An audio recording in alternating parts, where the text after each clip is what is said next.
Sejam bem-vindos a mais um programa Almoçando com a Veste. Para quem não conhece, eu sou a professora Helena e no episódio de hoje nós vamos falar sobre as diferenças entre a insuficiência cardíaca congestiva direita e a esquerda. Então, a insuficiência cardíaca congestiva, qual é a definição que a gente encontra na literatura? Ela se caracteriza por um acúmulo de sangue na circulação venosa, pulmonar ou sistêmica, que devido à incapacidade do coração de bombear sangue em uma taxa adequada. Algo acontece na função cardíaca, e a gente vai ver os vários motivos na aula de hoje, que faz com que esse coração não bombeie direito e, consequentemente, vai haver um acúmulo de sangue ou na venosa pulmonar ou na circulação venosa sistêmica. Ou ainda nas duas, tem doenças que levam a ICC direita e esquerda. Para entender ICC direita e esquerda, a gente tem que lembrar um pouquinho da anatomia cardiovascular. Eu fiz um esquema aqui com o coração,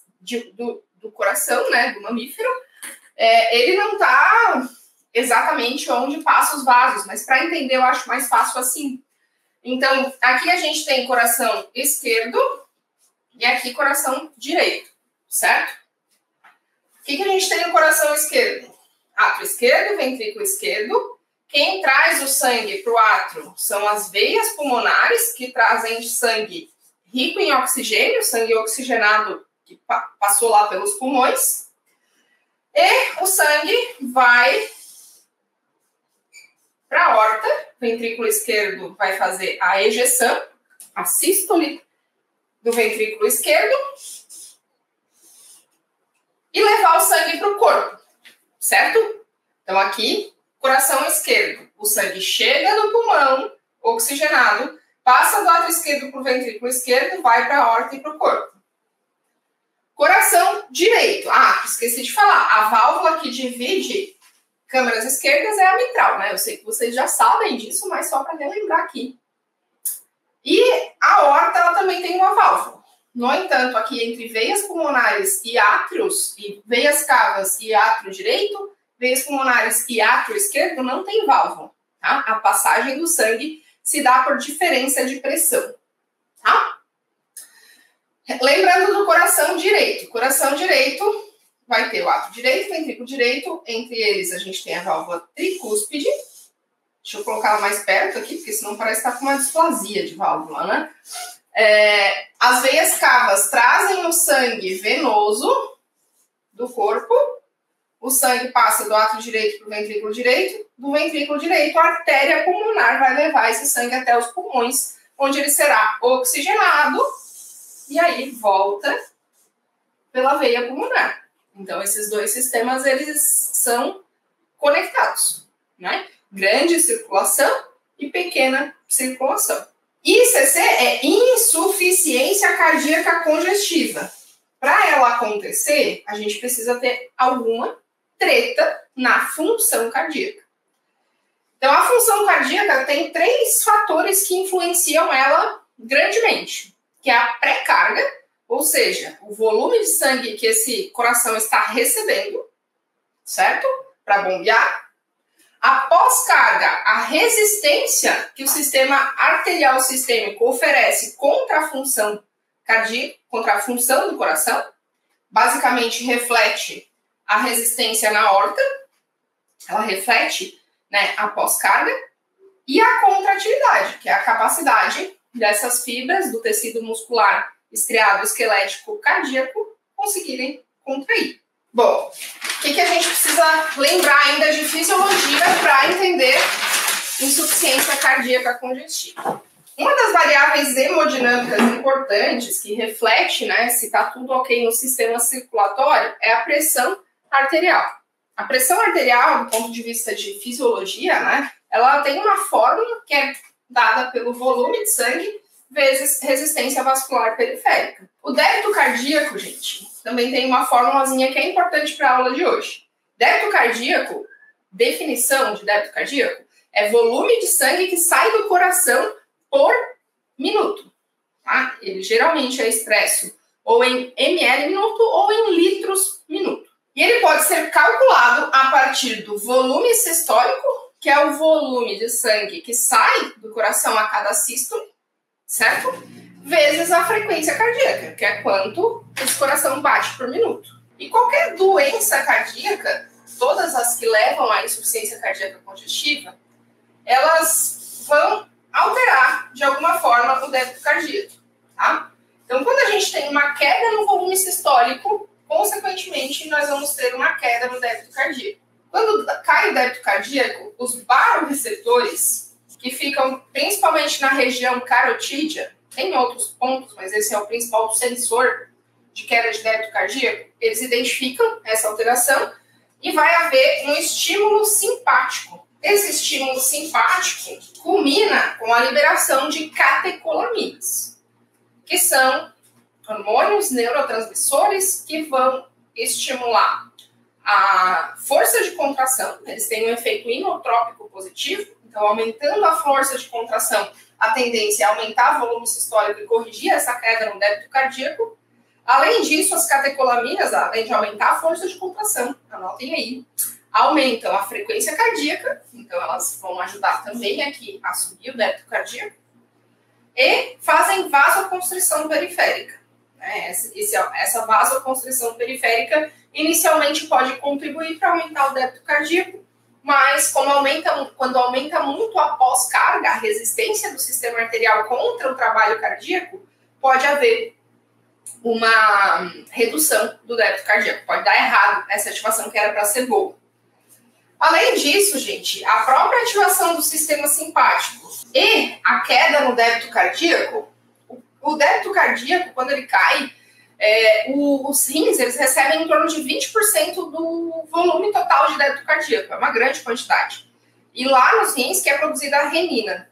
Quando tem uma hipoperfusão renal, vai haver uma ativação desse sistema, que é o sistema renina-angiotensina-aldosterona.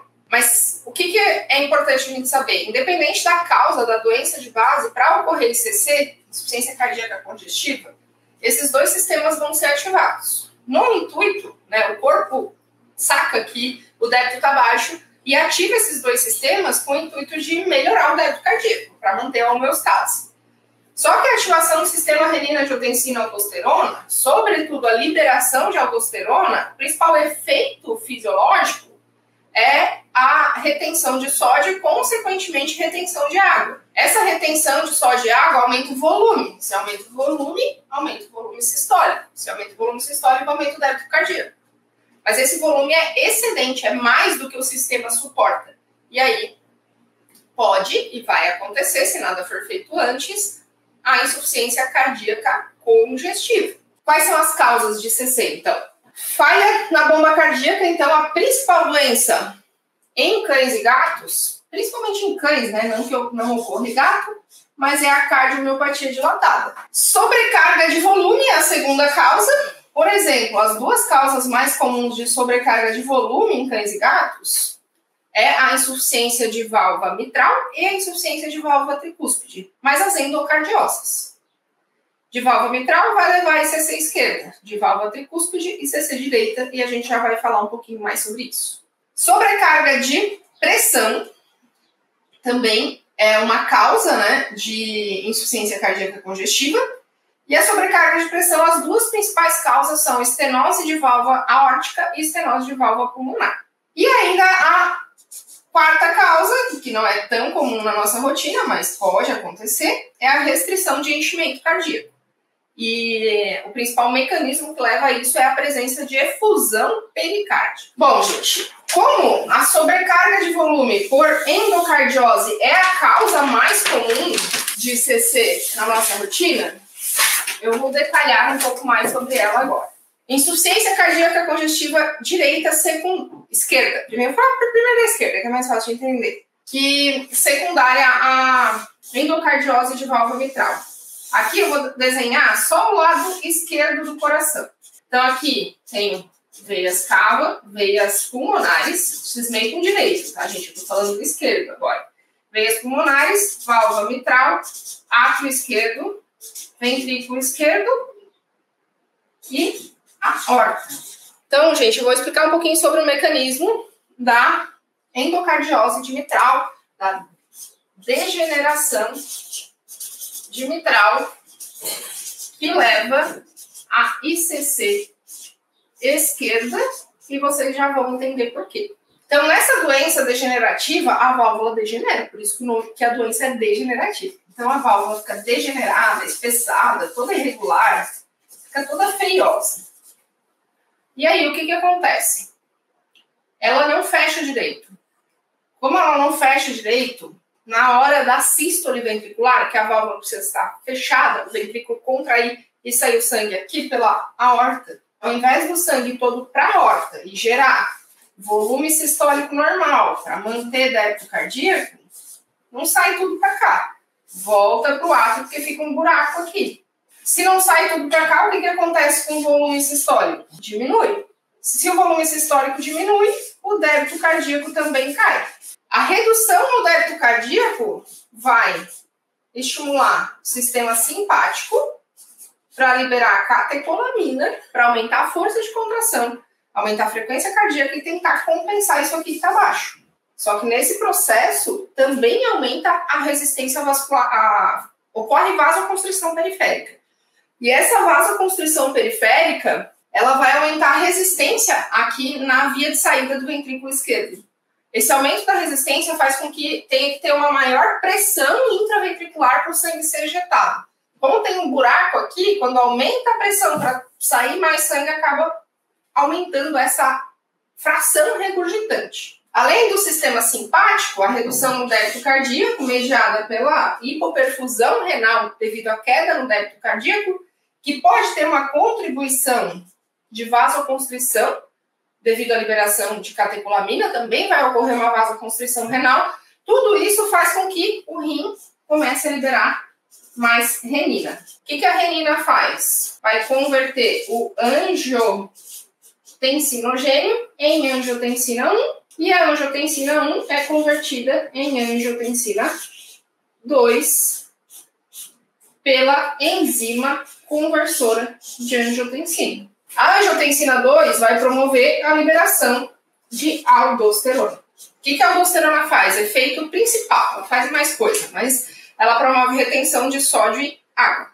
Se retém água, retém líquido, aumenta o volume. Então, quando aumenta o volume, a tendência é aumentar, vai aumentar, né, o débito cardíaco. Então, tudo isso aqui é ativado no intuito de corrigir a redução do débito cardíaco que foi ocasionada pelo problema. Por isso que é uma causa associada à sobrecarga de volume. Lembram da folha anterior, que estavam escritas 4 causas? A segunda era a sobrecarga de volume. Quais são os sinais associados à insuficiência cardíaca congestiva esquerda? Tosse, dispneia, cansaço, que inicialmente pode ser um cansaço sob esforço, cansaço ao exercício e depois até em repouso, esse paciente pode ter cansaço. E até mesmo síncopes. Pode ter desmaios. Tá? Bom, tudo isso que acontece no esquerdo pode acontecer no direito também. Coração direito. Sangue chega do corpo pelas veias cava caudal, cava cranial. Ato direito vai desembocar. A cava desemboca no ato direito. Aqui, válvula tricúspide, ventrículo direito e artéria pulmonar. A degeneração da válvula tricúspide vai fazer com que o sangue, ele, na hora da sístole do ventrículo direito, ao invés de ele todo para a artéria pulmonar, para chegar lá no pulmão para ser oxigenado, ele não vai sair tudo para a artéria pulmonar, porque tem uma degeneração aqui que faz com que a válvula não feche adequadamente na hora da sístole. Na hora da sístole, ele aumenta a pressão intraventricular, em vez do sangue tudo para cá, ele volta para o ato direito. Tá? Ao voltar o sangue para o ato direito, vai ter um aumento da pressão na câmara, né, no ato direito. Isso vai fazer com que esse ato direito comece a aumentar, mas vai chegar um ponto que ou ele estoura ou ele não consegue mais dilatar. Ele tem uma capacidade de dilatar restrita, né? Não vai dilatar para sempre, senão o coração ia sair fora da cavidade torácica, né? Então, vai aumentando a pressão aqui dentro do ato direito. E aí, gente, o que acontece? O sangue que está vindo da cava caudal e da cava cranial também não tem uma válvula aqui entre, né, a veia cava e o ato direito. E o sangue, como que ele passa? Por diferença de pressão. A hora que o átrio contrai, tem a sístole do átrio direito, ele esvazia de sangue, baixa a pressão dentro dele, e aí o sangue consegue fluir das veias cavas. Como essa pressão aqui acaba ficando cronicamente aumentada, esse escoamento de sangue das veias cavas para o átrio direito, ele fica prejudicado, tá? Junto com isso, vai dilatando também o ventrículo direito, para acomodar esse volume excedente que está vindo ali a cada ciclo cardíaco do átrio direito. Essa congestão nas veias cavas, ela vai se dissipar para o sistema, e aí a manifestação vai ser de cava caudal, a gente vai ter hepatomegalia, esplenomegalia, porque não está vindo adequadamente esse sangue do corpo para chegar lá no coração, ir para o pulmão, voltar para o coração esquerdo e ir para o corpo de novo. Está devagar esse processo. Então, hepatoesplenomegalia é uma das primeiras manifestações clínicas. Além disso, vai ter também congestão na circulação esplâncnica, né? O intestino também vai ter congestão. Então, esse animal pode ter diarreia como manifestação clínica de uma doença do coração, porque tem uma congestão lá nesses vasos. E chega um ponto que, como a veia cava ela também vai ter uma capacidade limitada de dilatar e acomodar esse volume excedente, vai chegar um ponto que esse líquido vai começar a extravasar. E lá na cavidade abdominal ele vai extravasar para o espaço peritoneal, causando efusão peritoneal, também chamada, né, de ascite. Essa efusão peritoneal, dependendo da quantidade de líquido, ela vai acabar gerando uma pressão no diafragma e pode causar dispneia também.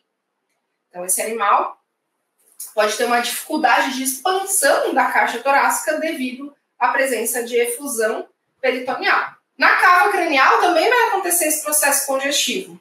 E aí o extravasamento pode se dar lá no tórax, na cavidade torácica. E aí vai acumular líquido, vai formar efusão pleural, que é o líquido que se acumula entre a pleura parietal e a pleura visceral do pulmão. Fechando o parênteses sobre a aula de domingo, que tem tudo a ver com uma fisiopatologia, entender isso aqui, identificar isso no paciente, o que o paciente com insuficiência cardíaca congestiva direita apresenta. Ele vai apresentar distensão abdominal e associada a hepatoesplenomegalia ou já a efusão.